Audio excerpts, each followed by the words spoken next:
దేవుడా మా ముఖ్యమంత్రి నిన్ను మోసం చేసిండు, నీ మీద ఒట్టు పెట్టి ప్రమాణం చేసిండు. ఈ పాపాత్ముడు, ఈ అబద్దాల కోరు, ఈ దగాకోరు, ఈ దివాలా కోరు ముఖ్యమంత్రిని క్షమించండి. తెలంగాణ ప్రజలకిచ్చిన మాట తప్పిండు.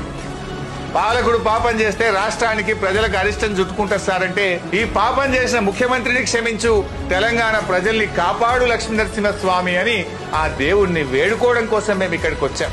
రైతులందరికీ రుణమాఫీ జరిగేదాకా, రైతు భరోసా కింద ప్రతి రైతుకు 7,500 వచ్చేదాకా పోరాడే శక్తిని మా బీఆర్ఎస్ పార్టీకి, మా నాయకులకు, మా కార్యకర్తలకు అందించని ఆ లక్ష్మీనరసింహస్వామిని మేము వేడుకున్నాం. మేము వదిలిపెట్టాం, ఈ ప్రభుత్వాన్ని వదిలిపెట్టాం.